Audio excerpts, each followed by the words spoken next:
scientifically proven that the body is designed to heal in every moment, and we have systems in place that do that. And planet Earth is designed to heal itself and regenerate and have birth cycles and death cycles. The word heal is very charged, and very much in the medical community. Every doctor that I speak to, they avoid that word if it's a plague. They're like, we cannot heal this disease, we can manage it. We don't really teach them about health and wholeness and what it takes to keep these amazing intelligent systems vital and healthy and in balance. Hi, my name is Aggie, and this is Biohacking Bestie.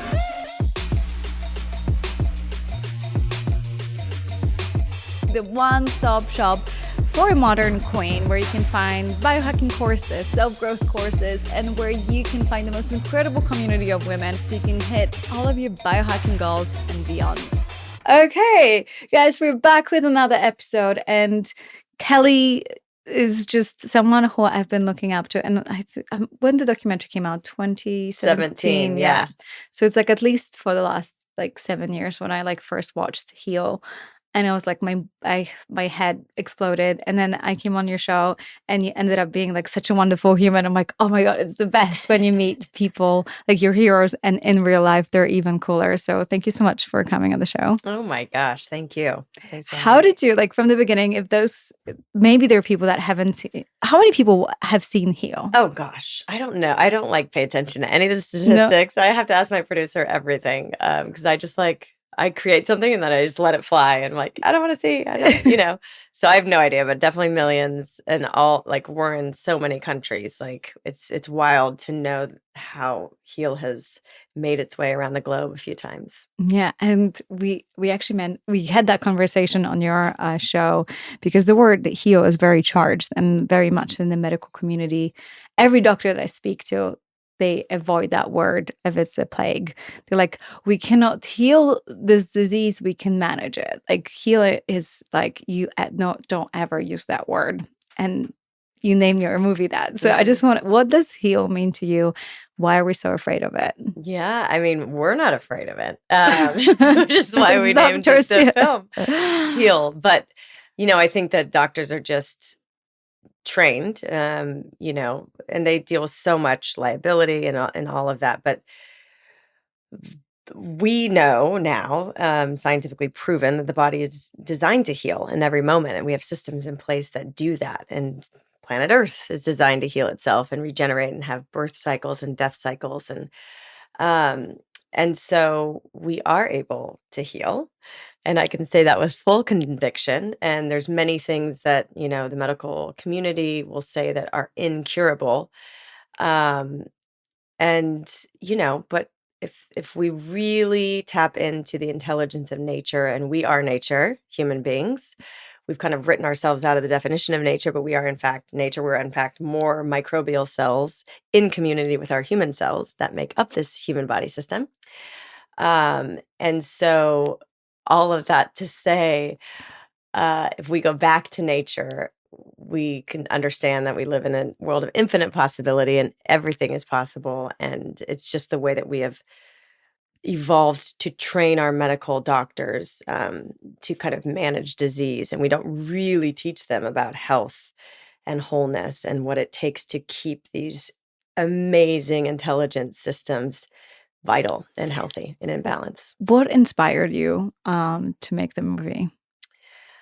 I would say infinite possibility. I mean, I learned about the law of attraction, which, might turn people off or trigger people, but it's just energy and quantum physics. And when I started to learn about energy and where we put our attention, that sends out information into the field, and we're all connected through this field, quantum field. It's just so funny to me, but because people are like, oh, law of attraction is so bullshit. I'm like, but do you like spending time with a person you really like and makes you feel good? I'm like, yeah, well, you're attracted to something that feels good, right? So if you feel good, the universe, you attract all of these things. So it's the same principle that you literally use every single day. You follow your bliss. What feels good? Oh, this person feels so good. That's why you get married, because they feel good. Like, Exactly, and when you feel good, you have more vitality yeah. and, you're in coherence with yourself and the world around you, and then you attract and experience more good, and what we look for in our environment, we see, and Mhm. so a lot of us, unfortunately, if we just let our mind go crazy and do if we aren't consciously grabbing the reins of our mind, we are designed to survive. So our mind is going to look out in our environment for threats and things that like are a Yeah. danger to us surviving. So we automatically go to the negative until we evolve and wake up and start to grab the reins of our mind and go, oh, I'm going to focus on gratitude. I'm going to start looking at the things in my life that I'm grateful for, and I'm going to amplify that and see more of that. Or I'm going to go sit in nature and just be and soak up that frequency and be in awe of the beauty and the harmony and the perfect mathematical design of nature and start to imprint Yeah. that and focus on that because that will amplify in your life. So do you remember the moment when you woke up? Did you feel like you were born woken up, or was that like a moment of like, oh, actually? It's so funny. I had a just reread notes this morning of a session I had with this pretty amazing intuitive. And one of the notes was, I was born awake. And then slowly over time, you forget, right? Mhm. So I would say Very I've had true. these knowings my whole life, things that I know and that I resonate deeply with as a child, but there's just no way I could have articulated it. And so my life has been like I'm remembering that now, but I think I was Mm. born awake, then forgot just based on environmental distortion and fear and being little in this crazy world. And now I'm remembering and then kind of reawakening. Was it always easy for you to be grateful for what you have? I think so. I do. I think I've always been grateful. Of course, when you're a teenager, you Yeah. think you're You've invincible. You think that, I was raised Catholic and then I questioned, I was like totally into Jesus and those parables and stories of his life and mastery as a teacher, but something didn't resonate within the just religious structure. I was like, well, there's all these religions. The universal truths and the reason why people come together to worship seems to be the same, just dressed in different cultural Mhm. clothing. So I feel like before I commit to a church, I should explore all of them. Mhm. And then I went through a period in my teens where I didn't believe in God. I was questioning. I was like, no, it's just cause and effect. Like there's nothing. And that ended in kind of like a depression in college, where Oh, back then we didn't call it depression. I was just like a little angry and a little edgy and just like wanted to come home and just uncomfortable in my skin, not finding my people in college. yeah, it And was called being a teenager. yeah, yeah, that too. Um, but then I was given the book Return to Love by Marianne Williamson, where basically the gist is you can either come from fear or you can come from love. And if you come from fear, you're going to create hell in your experience on earth. And if you come from love, you're going to create heaven in your experience on earth. And I was like, ting, true north again. And that sent me back on the path of truth. And that book also says that our greatest fear is not that, we're inadequate. Our greatest fear is that we're powerful beyond measure. Yes, I just have chills. So, Totally. so what fear did you have? Were you afraid of your light? Yes, I'm going through this thing of, been doing some journeys and a lot of therapy and just different, I'm on this like fast track of healing, which I've kind of been my whole life, but like really right now in the last couple years. And the realization is that I have a fear of being fully seen. Mm. And so while which is so ironic because I was an actor my whole life, but there was a governor, there was like only so much success that I Yeah, allowed myself to have. but also like if I can just like reflect, like an actor is like, oh, I'm not being seen as me. I'm as a persona that I can put on, Yes. so it's way easier to be seen. But then I always feel like the actors, like, they have so confident when they're on stage, when there's someone else. When it's them, they get super awkward, right? And Totally. And because they're insecure. afraid of their own light, right? Yeah. And it's easy to hide behind a mask, but then to really embrace who you are and all your human flawedness. I'm like you, I'm sure. I'm a recovering people pleaser and perfectionist. And I felt like I always had to earn my love. So these, age old patterns of us feeling unworthy and not lovable, Yeah. just, you know, trying to unpack that. But now I feel somewhere in your early 40s as a woman, you're like, wait a second, I've abandoned myself and I am ready to step into authenticity and piss people off and be seen for who I really am and want to share. So I'm kind of on that ledge overlooking, going, am I ready to leave? Am I ready to leave? But Yeah. I've been And the women that are on a similar journey are gonna be standing there like, "Go for it! yeah. Like, we're here, like, piss me off." And I think it's just like, I love women with boundaries. Like, every time I hear a boundary from a woman that doesn't come, it's not aggressive, but just comes from like self-worth, I'm like, "Go for it, sister. Disappoint me." Like, I'm actually like happy. Like, we invite people for weddings. Some people say like, "Can't really do it." And without like a good reason, just doesn't feel right for me to travel right now. And I was like, wow, like the part of all my ego's like, "What do you mean not coming to my wedding?" And the part of me like, "That's so good because I would have such a big FOMO. I'm disappointing people or whatnot." And I'm not angry. I think once you like work on your own boundaries, you can't be angry with someone else's boundaries. It's Yeah. just so beautiful. You just kind of like, wow, awesome. Do it. Totally. Yeah. And yeah, exactly. It's such a liberating place to live and not be so reactive and take everything so personally. It's I mean, like, because some people will take it personally, and then these are the people. I think that's like in your 40s, it's very clearly like you can have friends for a long time. And then in your 40s, it's very clear who has put effort into self growth and who didn't. And it's really hard to stay with people that did nothing for the last 20 years. mhm.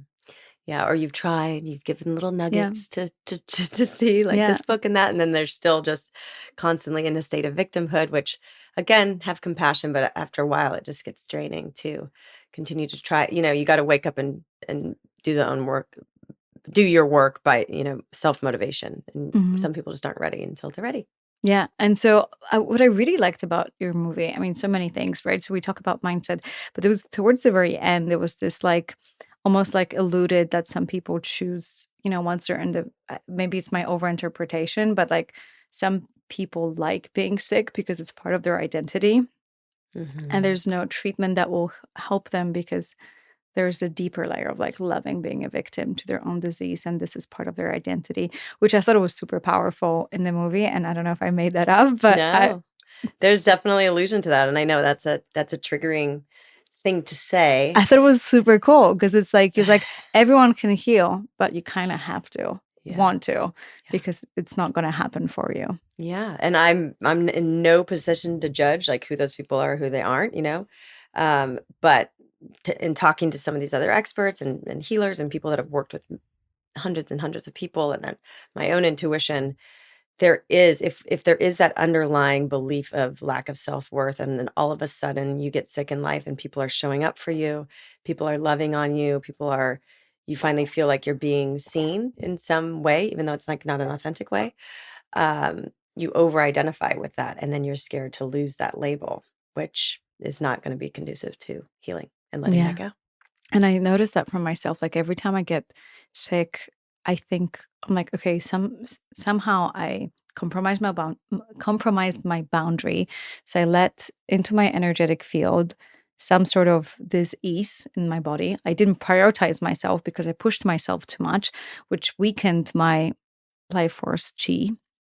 So I made a hole. I invited the dis-ease to show me where I'm compromising. So I was going through like a bit of I was like, I was in Bali. I didn't know if it was parasite. It was something that was definitely like a foreign energy within me that was going on. And I kept thinking, my first thought, not like 3 months before the wedding. Are you kidding me? Like, I need to be on my game. I need to do my workouts. Like, and then I was like, oh my God, on the soul level, I attracted that.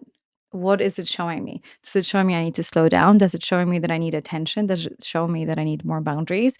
Does it show me that I need to better manage my energy because it's leaking and I basically have an open door for all these parasites and infections? And you can be super healthy, like you can be eating healthy and whatnot, and then somehow invite all of those things, right? Like you can be biohacking. But I was like, I always like, I kept thinking, I'm like, wow, I attracted that. I did it to myself. What did I want to learn from here? Because if I don't learn the lesson, I'm going to keep on having this disease. So I'm just like genuinely like, why did I attracted this disease? I'm like sitting there.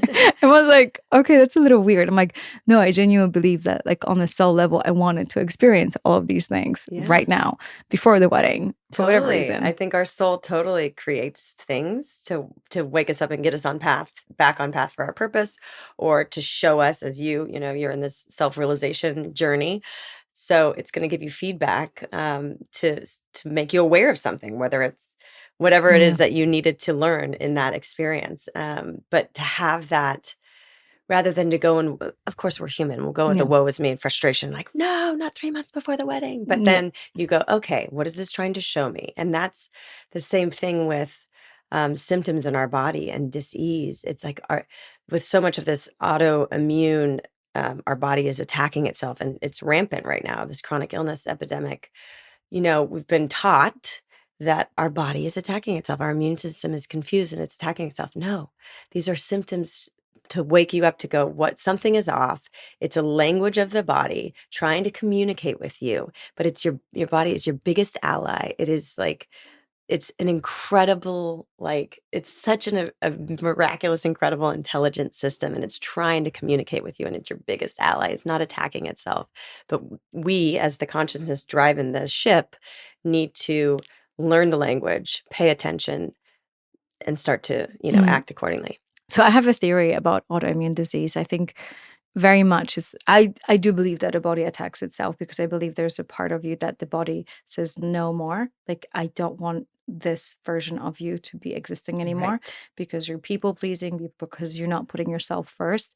And so I will start killing this version of you so until you start paying attention so you can be born as a new version. So like if I had an autoimmune disease, I was like, oh, this version of Aggie has to die. Like my body decided on a cellular level, what I am is not serving my body, and that body wants it out. Want that personality, the behavioral patterns, lifestyle, sleep choices, people that I surround myself with, that my body's just like, okay, cool, like time to flip the script and just like we need to become somebody that is actually serving us.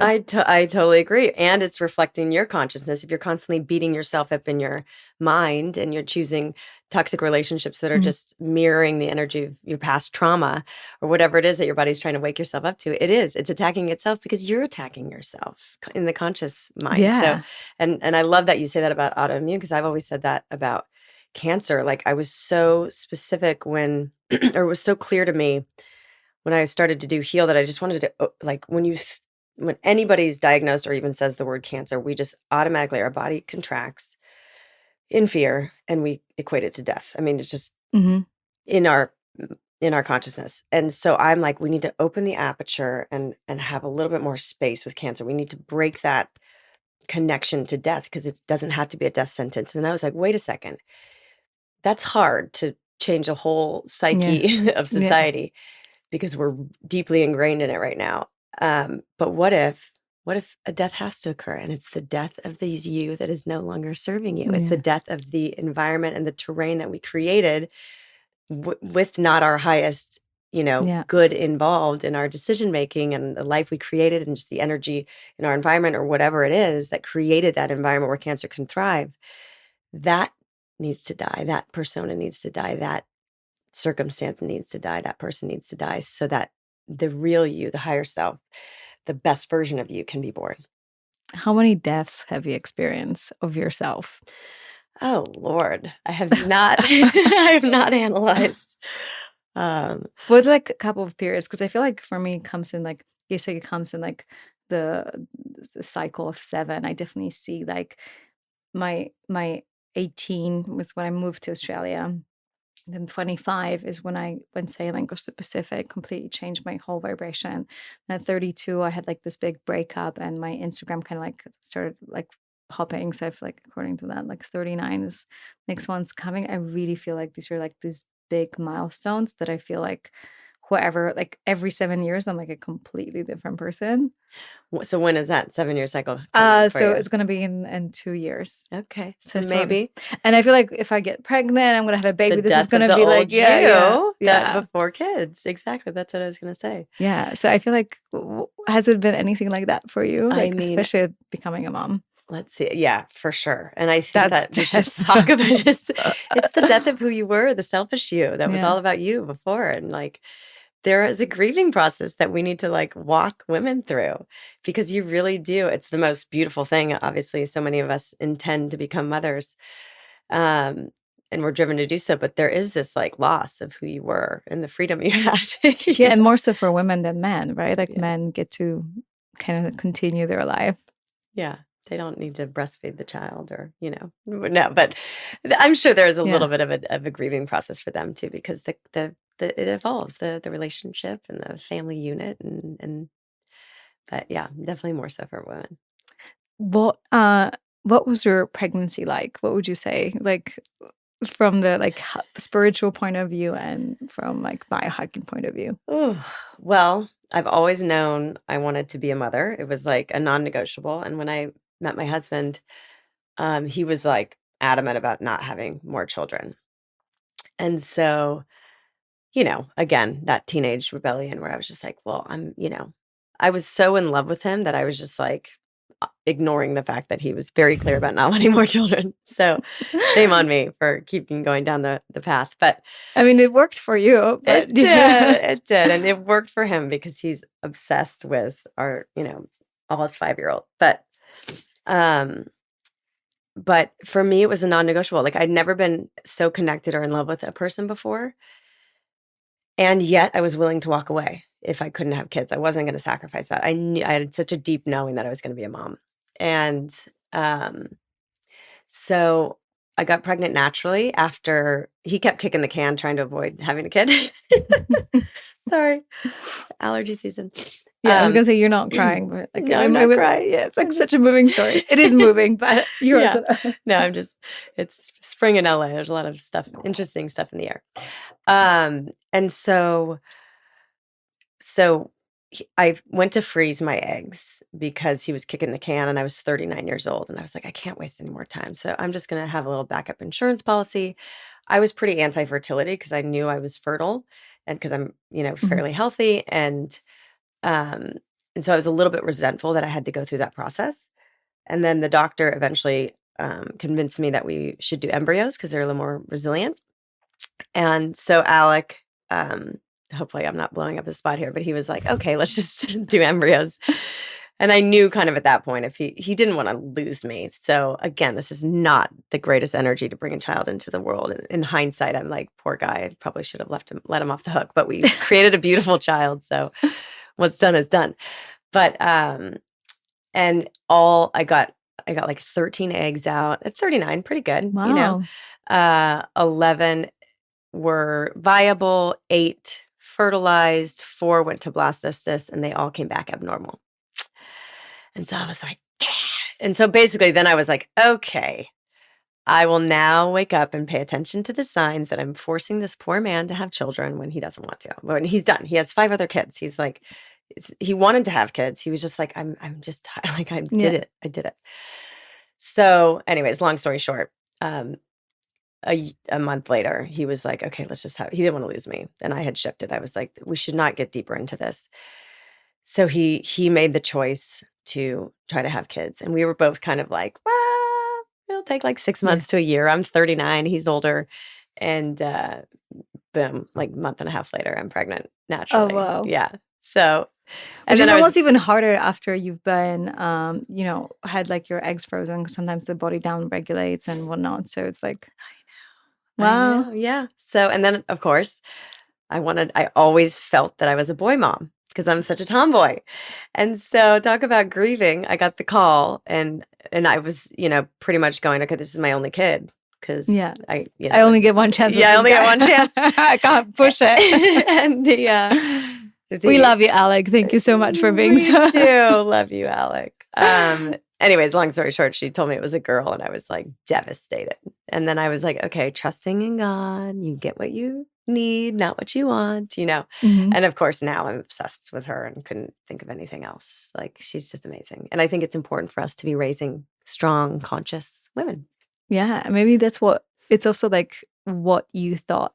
Like a tomboy, like just this idea of how we limit what we want our children to be. And maybe that's you can raise your daughter the way you want to raise your son as well, right? A strong, confident and all the things, right? Yeah, Which totally. is they're so crazy. Apparently, if you type into Google, give me like synonyms for a boy, and it's just like courageous, strong, adventurous. And if you put synonyms for a woman, and it's like curvy, voluptuous, Oh my Lord. soft, and it's like really I mean, it's not really shocking, it's just really sad. Patriarchy? Yeah, that it's what we even think is like, because I'm the same. Like, I want a boy because I want to be doing all these cool stuff. But then I'm thinking like maybe I can do all the cool stuff with the girl. Yeah, totally. I was a tomboy. I did all the sports. I was Yeah. more sporty than my brother, so Oh, there you that's go. funny. Yeah. Yeah. I mean, I skydive, I do this. Like, I feel like always I'm like, I have bigger balls than more men. But now I say I just have a bigger vagina. 'Cause Yeah, it's I true. know. I don't know how, what we Yeah. can say on your Yeah. podcast, but Betty White, I think, had the thing. It's like, why do we say balls when we mean courage? Like, balls are so sensitive. You flick it and it's like, men are crying. And it's like the vagina brings a life into this world. Yeah. It's super strong. Like, Yeah. we should, should be 100. switch. How has that if you were to give advice to other moms that are just like listening to this and they feel like they completely lost themselves, so like where's the boundary of um being there for your children, and where's the boundary of like it's okay, like this is time for it not be as selfish as you used to? Yeah. I mean, there's definitely like the early days. You just gotta, I mean, back in the day, we are community people. The village literally helped the mom in the early days, like, so she could heal for 40 days from Yeah. that crazy initiation that she had, bringing life. She was a portal of energy into this world, between worlds. And so she was being taken care of just as, and the child would be taken care of. And so she could heal, and then they would bring the child to her and she could nurse. And so it was this like village support group. And we've kind of lost that in our isolated suburbia family Yeah. units.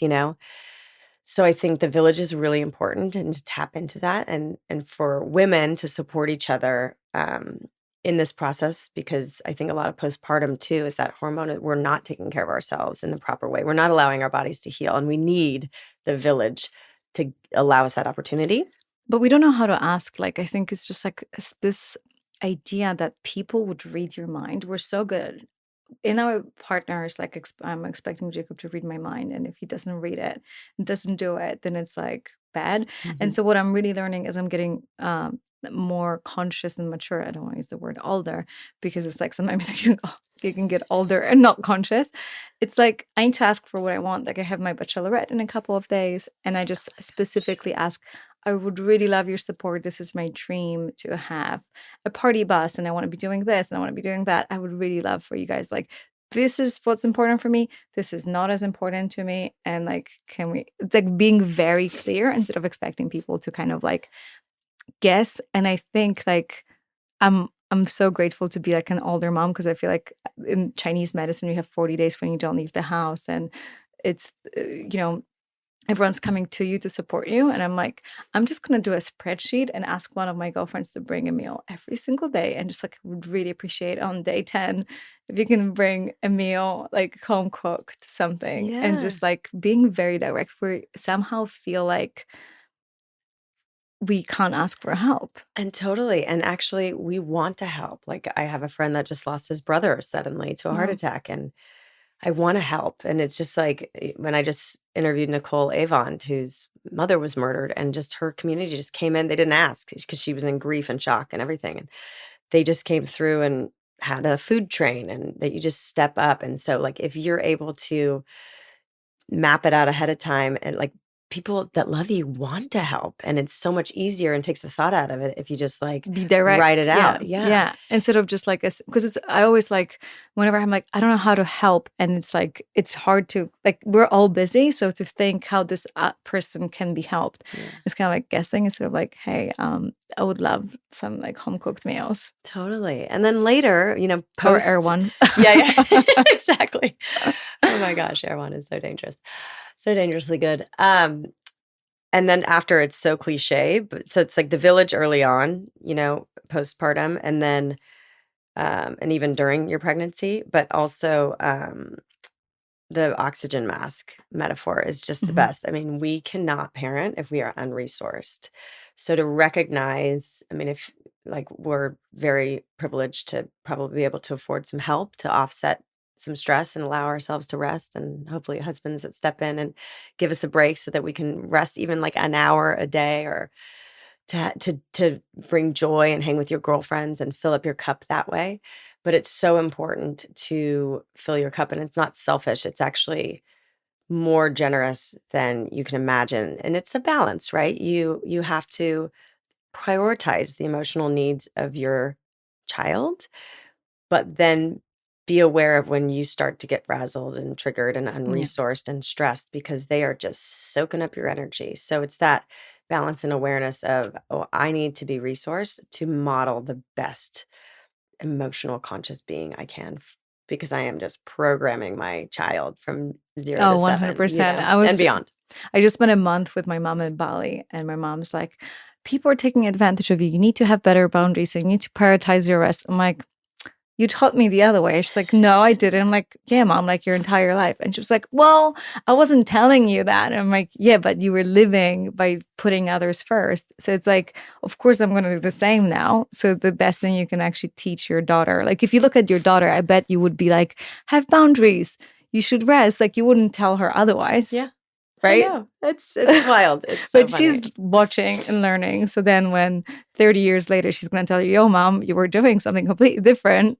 So Totally. Oh my God. And it's my mom just laughed. She was like, oh my God, you're so right. totally. And Yeah. it's great. Like, we're doing okay. You can't totally mess up your child. Like, we come in with our own choices and challenges that we're going to face, So I often, because I'm kind of conscious and I've done a lot of work, I'm still human. So I will get unresourced, and I will get burnt out, and I will lose my shit.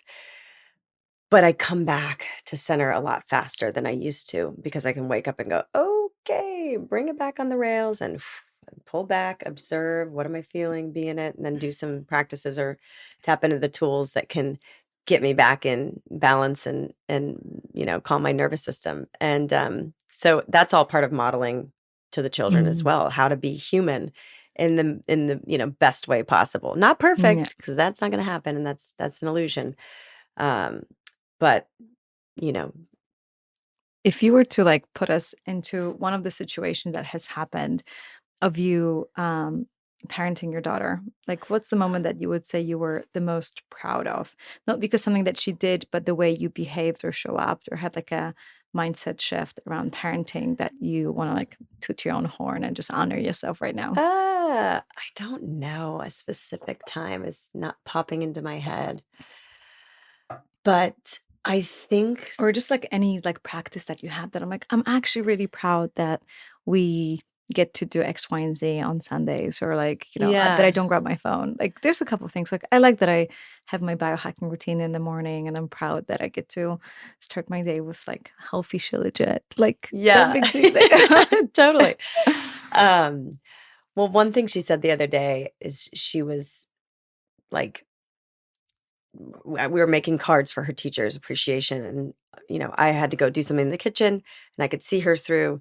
It was a big open room, and she got frustrated with what she was doing, and so she started erasing the whole thing. I go, Riley, no, we just worked so hard on that. What did you do? And she goes, Mom, well, I just got angry, and I didn't know what to do, so I just got angry. I'm sorry, I just got angry. Like, for a 4-year-old to be able to name what she's feeling, and to yeah. like not just melt down and throw stuff. Like, she was like, she was explaining, like, I'm just having a human emotion, and I'm sorry. Okay, let's do another one. Like, I was like, okay, my modeling is doing Like, that's Yeah. paying off, and I think, the biggest things for me is to understand that big emotions for them are totally natural. It's the way that they're learning to be in their body and self-regulate, and the best thing we can do is not react to it. It's just hold loving space for it. So if she's having a moment, which they have all the time for no rational reason, usually there is a rational reason. Actually, they're overtired, they're underfed, or their blood sugar is going crazy. And if we can just hold space, all they wanna know is that you're there and you're sturdy in your love for them, and you're not gonna, like, abandon them because they're being crazy. And the more you do that, it's the faster they come back online after the big emotions. So, it's just so cool to, like, I'm reparenting myself while parenting her, and I mess up, but I'm learning grace for myself that I didn't necessarily have before. The more grace I can have for myself, way more grace I can have for her, and it's just such a cool process. So let's talk about the connection between emotions, unexpressed emotions, or emotions that we don't really understand, and our physical health, and how that can manifest as a disease. Because you've seen so many people, you've seen a lot of sick people. Yes. Well, it's so interesting. I think this has been a conversation, like 2 things, the themes that are coming up for me right now are we have so much disease because we've completely disconnected from nature and, going after conveniences and comforts, but those have become toxic for our health. And I do believe that we will start to invent technologies and solutions that are comforts and conveniences, but with in alignment and coherence with nature, right? So that is one. And then the other one is not knowing we're never taught how to feel our emotions. So, we were raised by a generation that was raised by like people from the Depression era. And so the 50s and 60s, it was like, everything's okay and stuff and repress and suppress our pain and everything. And then, so we were never taught how to feel. Mm. And so we escape, we Or repress, drink. we Really. suppress. and and I think now it's like learning to sit in our feelings and learning how to name what we're feeling. Again, pull back and be the observer, like not get swept down the river of our feelings. Um, Name it and then like really just feel into it and allow it to move through. Otherwise, it gets trapped in our body, like, which is great. It's a trauma response. It's too overwhelming to feel that amount of pain and grief or whatever it is, or violation in the moment. So we shut it down in shock and, it gets Stuff trapped it. somewhere in our body only to be dealt with, at 36 years old or 35 years old. And so the more we can learn to feel in the moment and have practices and tools that can help us regulate our nervous system so that things don't get trapped anymore and we don't accumulate only to break down in chronic disease later or blow up in a full breakdown, mental health breakdown.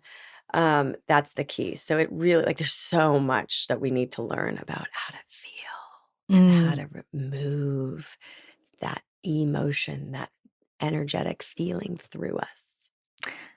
What would you is there like a common thread between all the people that you have met while getting the movie ready to like to see like, oh, I feel like there's certain personality traits of people that get like chronically ill or not? Oh, yeah. I mean, people that that and again, it's like the self-worth at the bottom that so they have no boundaries and they're constantly trying to give to earn love. And so they just deplete themselves. I think there is like Louise Hay's brilliant when you can heal Mm. your life. And she's kind of mapped out like if a Yeah, I have the symptom book. presents in a certain area of your body, she's like, oh, that means like you have a fear of moving forward with big decisions in your life. Yeah, Or, I think it's for actually fungus. If you get fungus, it's like fear of moving forward. oh, really? Yeah, on Okay. your for like So, athlete's foot, and then basically you have a mantra for every one of the yeah. conditions. So it's brilliant. But I mean, there's so many, but and I know that people are actually like mapping out like different diseases and kind of types of Yeah. behaviors and histories and traumas that have happen in those people's lives to kind of make the correlation in clinical studies. What do you think is what has been your like what have you what have you have oh my god, what have you changed your mind about when it comes to health over the years? Oh my gosh. I used to be a lot more rigid, I feel like, about diet and just certain things. Like you feel like you have to be so rigid in order to, you got to Mm, be perfect. Again, it's just like that perfectionism. You got to eat right. And, da, da, da, da. And, it's probably not great, but I give myself a lot of leeway now. And I really do feel that the energetic, everything is energy, right? Even the food you're eating. So, like, you can bless kind of a conventional apple that's sprayed with a bunch of pesticides and, you know, whatever it is that you're able to eat, you could just send a prayer of gratitude for it and shift the energetic structure of that food that you're putting into your body. So I just feel like so much more is possible with mind and intention and belief and meaning.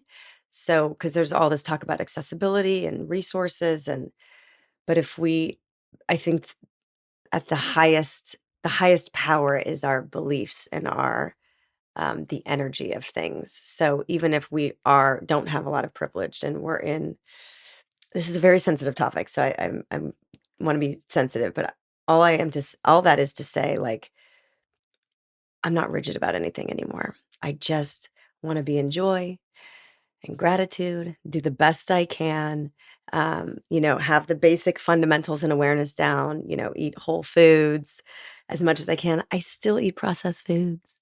I still, when I'm stressed, drink too much caffeine or whatever. It's like, but yeah. then it's cultivating awareness so that you don't go too off the rails. Mm, And of course, if you're in a disease state and you're trying to heal, you got to be rigid for a period to get back to this kind of homeostasis and mhm. a little bit more liberty and resilience.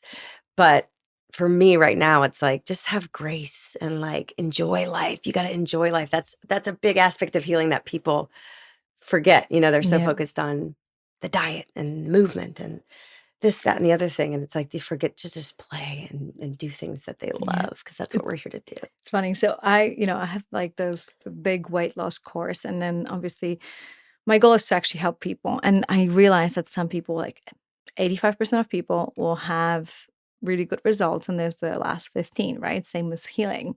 And so just like 5% of them kind of like this identity. We have hypnosis, we have everything to like help you stop self-sabotaging.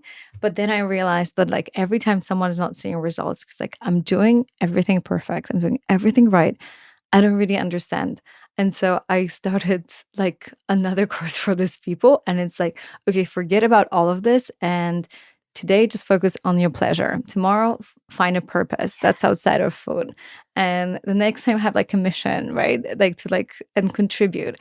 And it's like a completely different homework for them. And because it's like this control, like raises your cortisol so much that it's like, I don't care how healthy you eat, your cortisol is like spiking. And I'm like, okay, no, this is, what is play? Like, play has no purpose. What is rest? You know how to rest, right? Without your phone or a laptop or a TV, just like go for a walk without your phone and just like have fun. Totally brilliant adjustment because there are those people that are Yeah. too rigid and you see it and then they've gone to the extreme.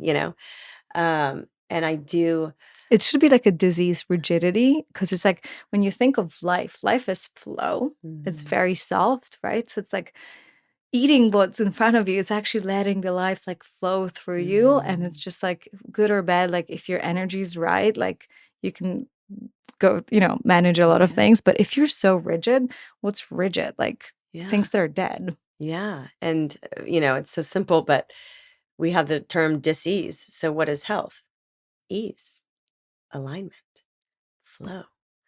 No blockages, no resistance. You're with people that see you and understand you. And there's not a lot, of course, men are from Mars, women are from Mhm. Venus. Relationships have, even same sex relationships, you're going to have conflict and things that mirror and bring up some Yeah. some stuff to look at. But But also not expecting your partner to like see you understanding. If you're not seeing and understanding yourself, that was for me like the biggest. We had this big breakup, and I was like, Jacob's not seeing me, and he's not listening to me, and he's not hearing me. And I'm like, okay, I had this big catharsis. Like, oh, I'm not seeing and paying attention to myself. So I came back to my power. We got back together because I was just like, oh, sorry, I was outsourcing my power and making like there's no amount of hearing and listening and his presence that can fill the gap that I can only fill myself. Totally. Absolutely. And I love that you included service as part of that for the rigid folk, because a lot of people, It's not about you, right? Like that's what motherhood kind of shows you, right? That it's like good service. totally. And when you're sick, your focus goes all about you. And so if you're in this pattern of me, me, me, me, me, and victimhood, some like Lynn McTaggart, she does these group coherent healings, and when she finds someone that's not healing and not receiving the healing, she's like, forget you. Take the attention off of you. Get into my group healings, and you send all of your love and healing energy to someone else. And that trips up something where they can receive, because they've been so hyper focused on themselves, and they need to get Yeah. into service. And they say that about depression, right? That it's like over focus on yourself, right? Yeah. That we get depressed when we just think about ourselves. What's your favorite healing modality? Ooh, anything that Or you anything can. that like Yeah. helped you the most? I mean, meditation for sure changed my life. I couldn't survive without it. I learned transcendental meditation. Then, of course, I do Joe Dispenza's meditations now, and I have my little arsenal of guided meditations. Oh my God. That's funny. Yeah. The dog just snored. We put him in a deep healing state. And then honestly, like I've done plant medicine. I've done so many different healing modalities. And one of the most powerful transformative healing modalities is breath work. I think that you can shift and Free release. drugs. Yes, exactly. Free drugs. You can shift so much and release so much stuckness and jumpstart so much vitality just through our own breath. And of course, it helps to have a facilitator that knows how to guide you in it, because it gets pretty uncomfortable, or it can. Like anytime before I go to a breathwork ceremony, I get anxiety. Like I'm just like, oh God, there's going to be some serious transformation and things coming up, and like It's also discomfort in so my much body. work. It feels like such a workout. Yeah, it is. But then afterwards, nothing compares. You're just like, and so many realizations and downloads. So I love meditation and breath work, and then nature. I love getting in the ocean. Every like spiritual, intuitive, it is just like you have to be by the ocean. I grew up across the street from the ocean. I live on the ocean now.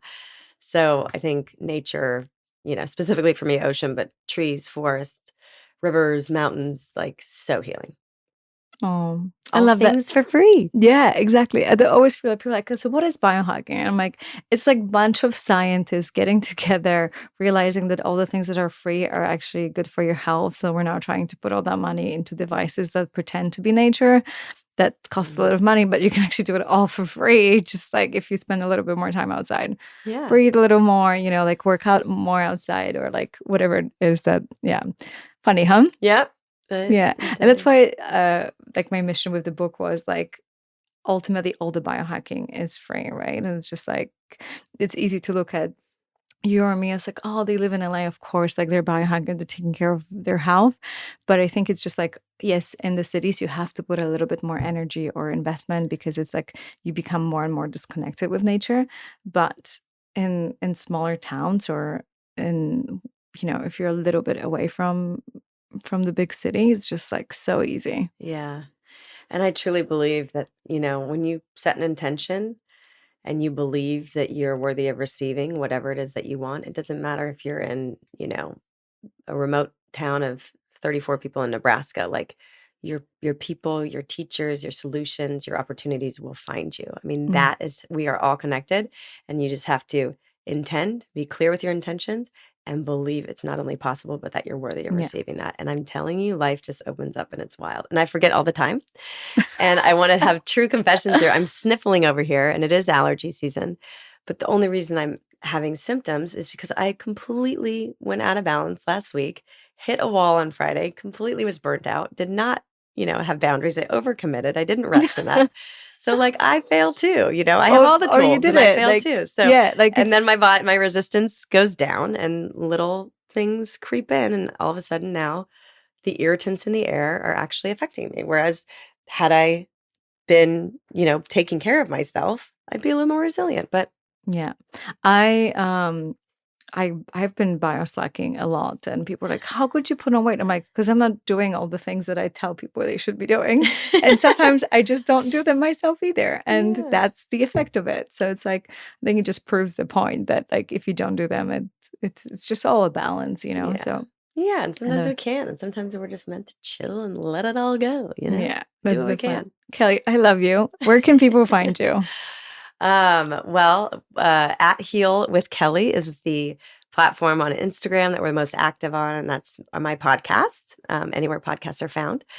And personally at Kelly Gores. And again, I have a 5-year-old, so I'm trying to be better about being more active on social media, but sometimes it's just hard. But you are an inspiration. So Um, thank you. I could Thank talk you. to you for hours. So thanks for Same, having same. me I again. felt the same way when I came on your show. So thank you so much for coming. Yeah.